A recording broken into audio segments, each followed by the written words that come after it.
Olá a todos, tudo bem?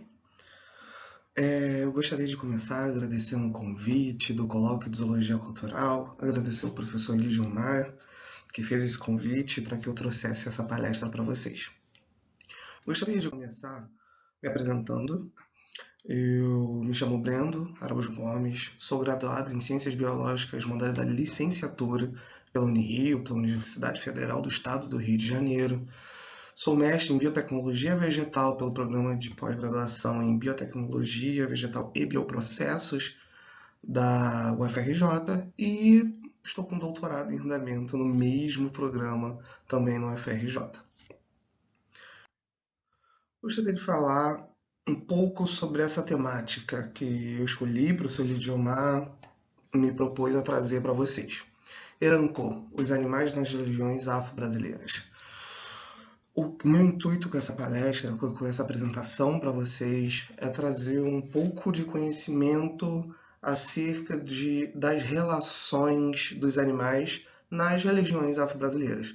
Não busquei aprofundar sobre as religiões, não busquei discutir religião, tá bom? A gente vai falar um pouco disso no decorrer da apresentação. Busquei trazer alguns exemplos, poucos, tá? Porque poderia ser muito maior, mas preferi reduzir isso, resumir isso, por causa também do nosso tempo e tudo mais.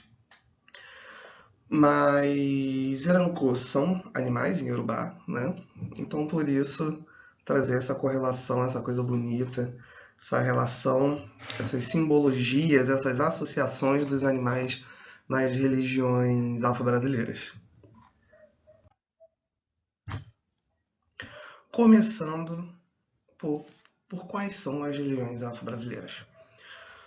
Pessoal, temos muitas, tá? Porque se pegarmos as ramificações, a própria Candomblé e Umbanda, que são as principais e aquelas que eu vou trabalhar aqui, dentro dela há diversas modalidades, por assim dizer, diversas ramificações, diversas variações de cultos e de entendimentos de cultura em si. Então, gostaria de que todo mundo entendesse que dentro da Umbanda tem o que o pessoal chama de Umbanda branca, Umbanda esotérica, algumas terminologias que eu não gosto muito, como a própria Umbanda branca, eu não gosto muito de usar, não gosto muito dessas terminologias, mas o pessoal chama assim.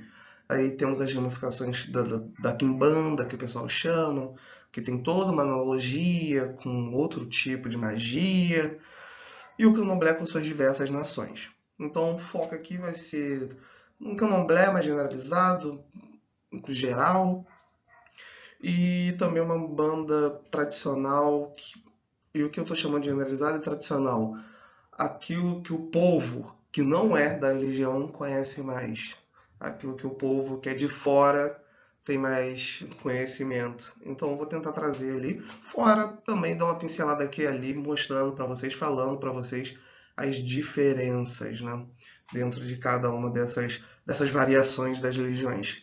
Mas dentro das religiões afro-brasileiras, nosso foco então vai ser no candomblé e na umbanda.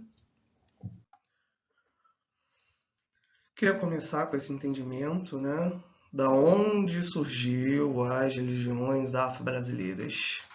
Então a gente não pode deixar de falar do período escravagista, onde cerca de 4 milhões de africanos foram trazidos diretamente do continente africano para nosso país, para o Brasil. Foram trazidos não só por portugueses, mas também por outros grupos europeus para servirem como escravos. Porém, esses diversos grupos do continente africano tinham sua fé, tinham sua religião, tinham suas formas de cultura e trouxeram com eles isso tudo, porque isso não morre. Fé, cultura, crença não morre, independente do que aconteça com o indivíduo. Então, esses diversos grupos, Yorubais, Fons, Mais, Axantis, Quimbundos, Macuais, Lundas e diversos outros grupos étnicos africanos trouxeram a sua cultura, trouxeram as suas crenças para cá. E justamente a partir do envolvimento desses grupos, alguns grupos brasileiros, é que surgiu algumas dessas religiões. O candomblé, principalmente, hoje ele é muito bem transformado, não é igual ao candomblé tradicional que era praticado no continente africano. Hoje ele é bem arraigado, baseado no contexto brasileiro, ou seja, desses grupos aqui no território brasileiro. E só que, entendendo esses diversos grupos étnicos, justifica bem aquilo que a gente acabou de falar, que são as variações dentro das religiões. Cada grupo étnico desse, tinha uma variação da sua crença, tinha uma variação da sua cultura. Então, por isso, não podemos juntar tudo e achar que todos eles praticavam o mesmo tipo de candomblé, o mesmo tipo de ritualismo, o mesmo tipo de cultura. Na verdade, a vinda desses grupos para cá, a obrigação da mistura entre eles, porque nos olhos dos europeus, eles eram todos africanos, e só. Então, a cultura deles, as crenças, a fé, acabou se misturando, acabou se moldando e formando uma nova cultura, um novo modelo cultural, vamos dizer assim, onde dentro dela está incluindo a religião que eles praticavam, que eles buscavam adorar, para manter o seu ideal, a sua crença, a sua fé. Então, temos que entender que, por causa disso tudo, temos uma grande variedade, uma grande mistura, um grande sincretismo. E não há o certo ou é errado. Se formos dentro de um centro de Umbanda hoje e visitarmos outro na próxima semana, vão ter preceitos diferentes. Por quê? O homem, o personagem, o visitante, o membro daquele centro também gera variações culturais. Então, se um determinado pai de santo ensinou assim para o seu filho de santo, ele vai seguir aquilo. Mas ele vai modificar alguma coisa a partir de um novo aprendizado que ele desenvolveu. Então, daqui a um tempo, na verdade, aquele centro já tem alguns preceitos diferenciados. Então, os preceitos que foram diferenciados pelo aprendizado desse pai, dessa pessoa responsável por esse centro, por esse terreiro, geram essas variações entre uma instituição e outra. Ok? Ah, então, mas essa está errada e essa está mais certa, porque essa é bem mais associada, essa é bem mais ligada ao tradicional, essa é bem mais antiga, essa é bem mais forte, mais próxima ao original. Não, não é certo ou errado. O preceito religioso é de cada um. O que importa no final é a fé que cada um vai ter e a ligação que as práticas vão gerar e vão conseguir conectar as entidades adoradas, aos orixás, as outras entidades, como as crianças, os caboclos, os pretos velhos, aos exus e muitas outras. Então há várias formas da fé e devemos respeitar o axé, a crença, a fé de cada um. Agora, entrando realmente no assunto aqui da nossa conversa, desculpa, tá, gente? Tô com a voz bem ruim para fazer essa gravação. Acabei de voltar de um evento, então tô falando bastante,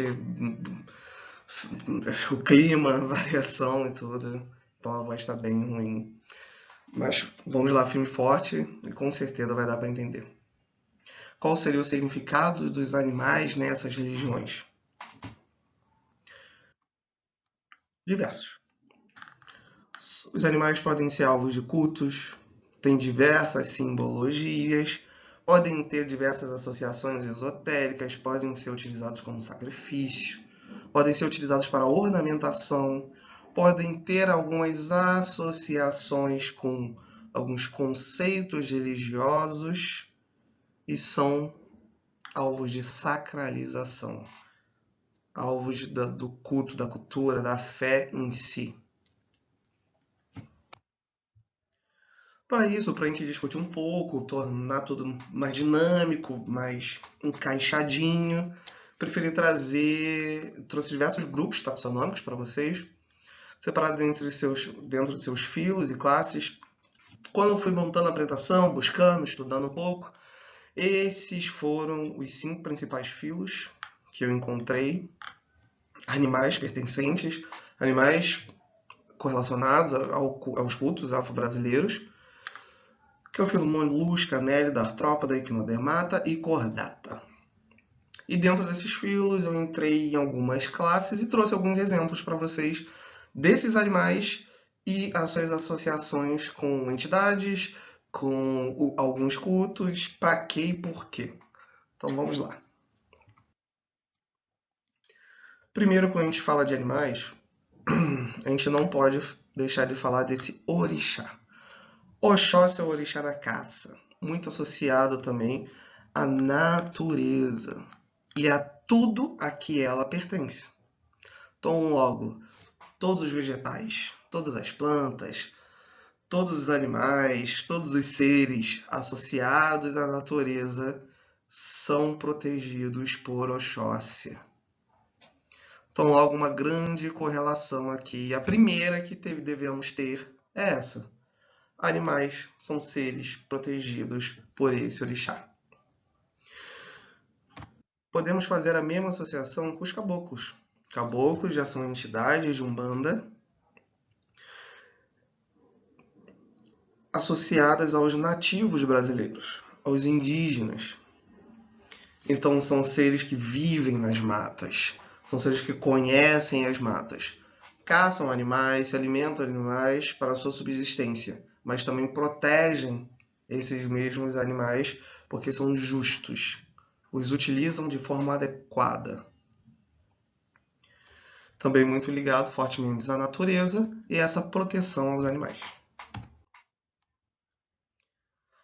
Agora entrando efetivamente nos filos, temos o filo Molusca, na classe Bivalvia, que tem como representante os bivalves, que eu queria trazer para vocês. Sabe, quando vamos à praia, aquelas conchinhas que achamos, aquelas conchinhas são uma das valvas deste animal. Esses animais são seres com 2 valvas. Todo o corpo mole desses animais ficam dentro e protegido por essas valvas. Essas valvas são muito utilizadas dentro das religiões como ornamentação. Como vocês podem ver aqui tem o vestuário de uma entidade, de um santo, Iemanjá, no caso de um orixá. É um vestuário de candomblé, muito associado, muito visto no candomblé. E aqui você tem algumas valvas ornamentando esse vestuário. Aqui um fio de contas, também chamado de guia, que são fios que são símbolos para gerar maior conexão com as entidades, com os orixás. Você pode ver que também foram utilizadas algumas conchas na construção dessa guia, desse fio de conta. E aqui, um exemplo da procissão de Iemanjá, muito clássica, que ocorre sempre ali no começo do ano. É muito televisionada, em que diversos seguidores levam imagens presentes ao mar para o orixá Iemanjá. A grande representação que a gente tem de Iemanjá é essa, bem parecida com a representação de Vênus. Afrodite, deus do amor, muito associada ao mar também, que tem essa grande concha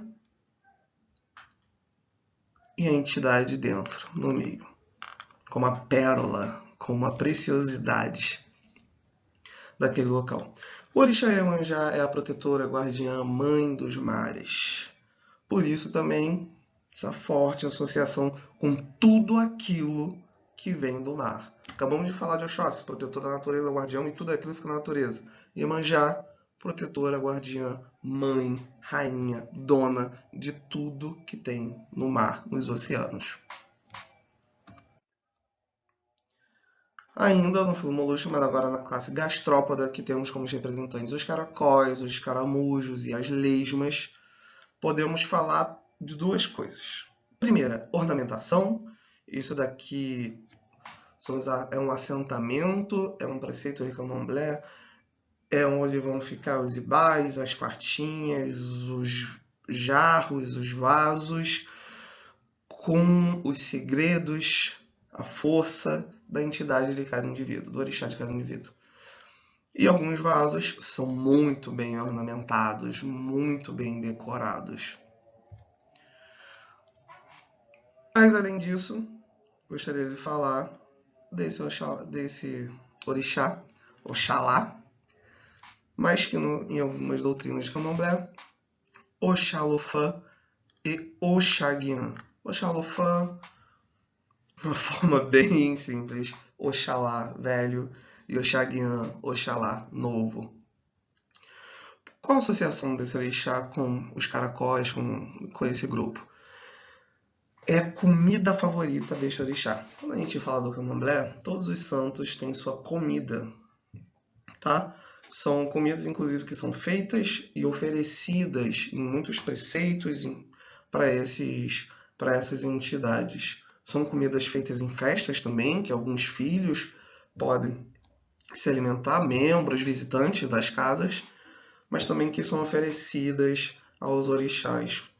Ah, mas como se sabe que essa é a comida preferida, essencial, associada, direta deste orixá? Há diversos contos, há diversos cultos, há diversos...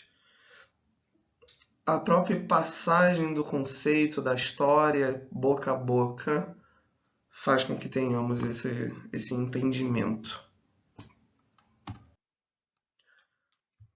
Ainda falando de gastrópodas, queria mostrar isso aqui. Isso aqui então, gente. Búzios, como conhecemos, né? Muito associado às culturas afro-brasileiras, porque são instrumentos também de decoração, também de ornamentação, mas instrumentos de divinação, instrumentos de adivinhação, que eu estou trazendo para vocês. Ifá, uma entidade muito associada à adivinhação, ao que chamamos de jogo de búzios, em que é possível ver um futuro, ok?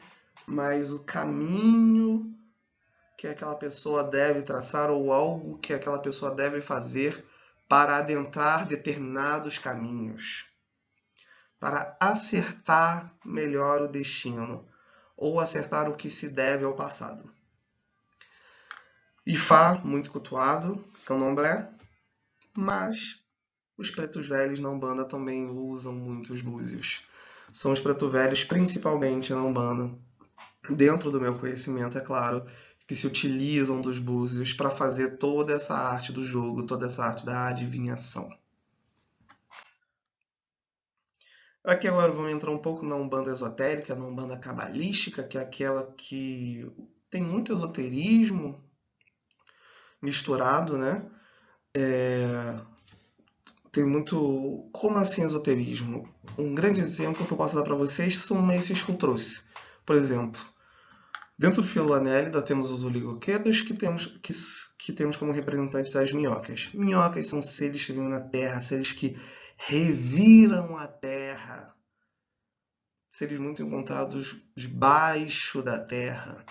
Então a Umbanda esotérica tem muito essa associação com esses seres, dizendo que são seres muito ligados à morte, seres ligados a outra vida, justamente por associação com a Terra, por revirar a Terra, por fazer parte da Terra. Então são símbolos, são associações muito fortes com a presença desses animais ou com o uso desses animais em alguns cultos ou em algumas práticas de magia, de preceitos e tudo mais. Nesta mesma linha, só que agora dentro do filo artrópoda, na classe Quericeratta, temos as aranhas, os escorpiões, os opiliões, os ácaros e os carrapatos, também associados à questão de morte, doença, de trazer para o outro esses sentidos, né? Então, a Umbanda esotérica trouxe para vocês esses exemplos, não é toda Umbanda que tem isso, mas ela tem todo esse preceito da associação ali na Cabala e tudo mais. Esses animais são associados a essas coisas. Então, simplesmente ver uma aranha pode indicar azar, não é o termo correto, mas pode indicar algo ruim que está chegando, algo que está vindo. Não que a aranha seja um ser ruim. Ela está vindo lhe trazer uma notícia.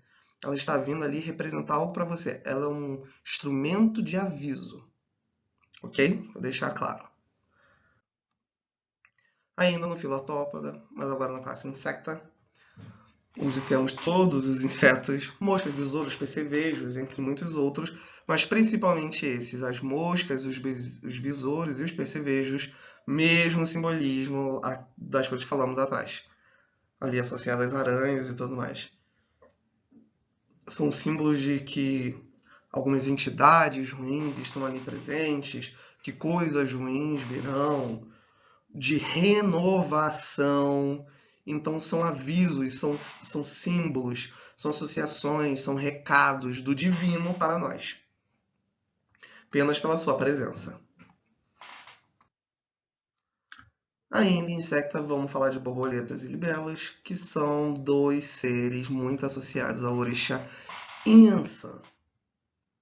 A orixá Yansan é uma orixá guerreira, rainha, deusa das tempestades, também do fogo. É um símbolo de muita liberdade, e por isso sua associação com esses dois seres, com as borboletas e com a libela. A beleza liberta, a beleza rápida, ágil, símbolo da liberdade extrema, da não necessidade. É as associações que esses seres têm com Orixá Yansan. Agora, dentro da classe Malacostraca, temos os caranguejos e siris, muito associados a orixá Nanã-Boroquê, a mãe de todos. Nanã é orixá que é encontrado, segundo os preceitos, associado aos mangues. Por isso, direto, a associação com esses seres. Aos mangues, ao barro, ao fosso, ao lodo. Tem muitas misturas, mas ela é bastante associada a isso, por isso a esses animais. Uma outra curiosidade sobre os animais é que existe algo dentro do candomblé que a gente chama de quizila, que também não posso traduzir para vocês como azar, mas é uma associação desse tipo, em que uma quebra de contrato é algo que se faz que enfraquece a conexão, a nossa conexão com o orixá, com o divino. E uma das formas de gerar quizilas é se alimentar de algumas coisas. Muitas vezes se alimentar da comida do orixá da sua coroa, orixá da sua cabeça, seu pai e mãe. Ou se alimentar de algumas coisas que vão gerar essa quebra com o divino de uma forma geral. Como exemplo, caranguejos. Filhos, membros da candomblé, você sempre vai ouvir falar que são pessoas que não comem caranguejos. Não comem seres que se rastejam, não trincam ossos, não quebram ossos ao se alimentar. Tudo isso são preceitos associados a essas quizilas que vão gerar a quebra, ao enfraquecimento de nós com o divino. Dentro do filo Equinodermata, Equinoideia, Esteroideia, Estrelas do Mar e Ouriços do Mar. De novo, muitas associações com o mar, tão logo com Iemanjá, a rainha do mar. Falei lá atrás, como ela é protetora do mar, como ela é rainha, mãe, dona de tudo aquilo que está no mar. Então, logo, esses seres muito associados a ela.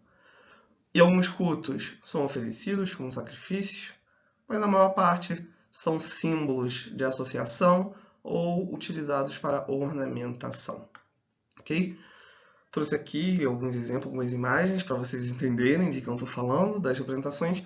E de novo aqui, uma procissão daquela festa de Iemanjá que eu falei lá atrás e o presente que os seguidores vão dar para Iemanjá, uma grande estrela de mar com muitas flores. Alguns peixes, aqui já entrando no filo Cordata, classe dos osteites, dos peixes ósseos. Então temos diversos peixes de água doce e diversos peixes de água salgada. Os peixes de mares, tudo mais, muito associados, são comidas. Agora, lembra que eu falei das comidas preferidas oferecidas à entidade?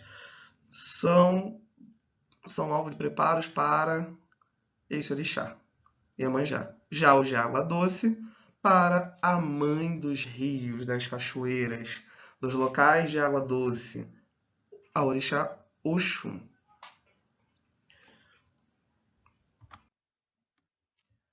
Ainda falando dos peixes, mais ainda dos peixes de água salgada, por exemplo, porque existem algumas linhas de Umbanda que têm como entidades as sereias e os marinheiros.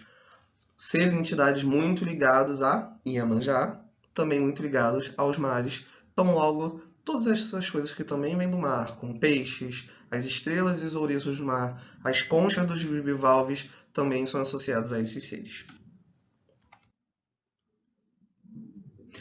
Já agora, dentro da classe anfíbia, que temos como representantes sapos, rãs, pererecas e salamandras, temos também a seu símbolo, suas associações com Oxum e Logum-Edé. De novo, em algumas linhas que praticam alguns preceitos, podem ser oferecidos como sacrifício, mas na maior parte são símbolos, são associações. Por quê? Pensando no hábito de vida desses animais, já temos a entender porque é associado ao Oxum, ao orixá dos rios e das cachoeiras. Mas ao orixá Logum-Edé, que é filho de Oxum com Oxóssi, você tem essa interface de Oxum, os rios, as cachoeiras, com Oxóssi. Lembra no começo? A natureza, as matas. Então, essa interface entre a terra e os rios, a mata ali, os rios, esse meio, essa mistura dos dois, temos o orixá Logum-Edé, e por isso associação com esses serizinhos que tem dentro do seu hábito de vida o meio do caminho. Vivem grande parte da sua forma juvenil dentro da água ali dos rios, depois vão para a terra, mas voltam para lá, para acasalar e depositar os ovos, mas também sempre vivendo ali perto nessa interface. Por isso essa associação, principalmente com o orixá Logum-Edé, filho de Oxum com Oxóssi. Agora falando de reptília, sauropsida, né? Temos as cobras e os lagartos. Esses seres muito associados a Oxumaré. O orixá que vive 6 meses como cobra a rastejar no solo e 6 meses com um grande arco-íris a viver e desfrutar do céu. De novo, essa interface entre os dois, mas principalmente essa ideia de que vive metade da sua existência, metade da sua vida, metade do ano. Isso são histórias, tá, gente? Sobre esses orixás. Como a cobra é que ele é associado principalmente a alguns répteis, como as cobras e os lagartos. Ainda dentro de reptídeos sauropsida, podemos falar dos cágados, dos jabutis e das tartarugas. Aqui sim, agora estamos falando de um grande símbolo ali, por exemplo aqui, onde temos o ibá, o prato, lembra? Os assentamentos, os jarros que são utilizados para guardar os segredos, para guardar os materiais de culto do orixá de cada pessoa. Praticamente em todo lugar você vai encontrar os ibás de Xangô nesse formato de uma tartaruga. Mas por quê? Qual é a associação? Resistência. Grande coisa associada a Xangô, que é o orixá da justiça, por assim dizer. E, justamente, a tranquilidade. Não é lerdeza. Não é ser devagar. É a tranquilidade e a demora que Xangô tem para tomar a decisão mais justa possível, já que ele é o representante da justiça, o orixá da justiça. Essa é a grande associação, tanto da força quanto da resistência, quanto da justiça de Xangô. Por isso, sua associação com cágados, jabutis e tartarugas. E as aves, aqui dentro de Kordata, E aí, fiz questão de fazer para vocês os galos e galinhas, que são a maior, maior associação que pessoas de fora da religião têm com as religiões afro-brasileiras, porque são o principal material fruto de sacrifício. Sacrifício aos orixás. Ah, mas não é um orixá só? Não, a todos os orixás. Só que cada orixá tem sua preferência. Galinha da Angola, galinhas pretas, galinhas brancas, galinhas marrons, galos e não galinhas, cristas vermelhas, cristas caídas, cristas rugosas. Cada orixá vai ter sua preferência e por isso a associação com galos e galinhas, que vão ser fonte de sacrifício a esses orixás. Gente, eu sei. Ah, tá matando um animal à toa. Não podemos criticar isso, porque é uma forma de culto das pessoas, é permitido por lei e tudo mais. Porém, dentro de religiões que têm um entendimento maior sobre isso, sobre os animais, o que se usa no sacrifício são as partes descartadas dos animais. Sangue, a cabeça, as asas, os pés. E isso é aquilo que se encontra em alguidais oferecidos. Porque todo o restante do animal é limpo e utilizado para se fazer comida para os filhos da casa, para os membros, para os visitantes em dias de festas. É utilizado como alimento, é aproveitado. Quando a gente fala de sacrifício também, vamos falar aqui, estamos falando mais de candomblé. São pouquíssimos os centros de Umbanda que fazem sacrifício. Um dos preceitos de Umbanda é não realizar sacrifícios. Então, a Umbanda, com os animais, falando muito mais de ornamentação, de simbologias e tudo mais. Mas sacrifício, comidas, como a gente falou anteriormente, é mais do candomblé, tá bom? Ainda vamos falar da pomba branca, símbolo de Oxalá, muito secretizado com o Espírito Santo, aquela representação da paz, da tranquilidade, representa o que Oxalá quer trazer ao mundo, que é a paz e a tranquilidade. E periquitos, araras e papagaios, que também são muito associados ao Oxóssi. Também pela liberdade, pela atitude, pelas cores. Azul e verde são as cores do Oxóssi. Verde muito mais utilizado na Umbanda, azul muito mais utilizado no Candomblé. Mistura dos dois, dessas duas coisas encontradas em ambas as religiões. São muitas vezes, assim como a pomba branca de Oxalá, são comprados alguns animais desse tipo e são soltos em homenagem à pomba branca, em homenagem ao Oxalá, e periquitos, papagaios, araras em homenagem ao Oxóssi. Dar liberdades a esses animais é um símbolo, também um tipo de oferenda a esses orixás. Por fim, falando um pouco de secretismo, trouxe, eu acho que 2 exemplos para vocês. Dentro da classe mamália, temos os cavalos, muito associados a Ogum, que era um orixá guerreiro, é o orixá das guerras, mas grande parte da associação muito ligada ao seu sincretismo com São Jorge, o santo guerreiro que cavalga em seu cavalo e que mata o dragão na lua, né? Mas que tem esse grande simbolismo com cavalos, essa grande associação de cavalgar para guerrear. Cavalos são símbolos de guerreiros, né? Por isso fortemente associado a Ogum.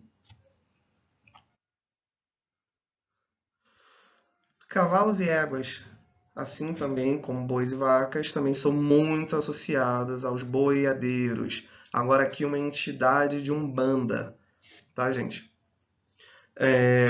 Que são literalmente os boiadeiros, aqueles que tocam a boiada, aqueles que utilizam os cavalos para viajar, cuidam desses animais, cavalos, éguas, bois e vacas, cuidam desses seres, boiadeiros.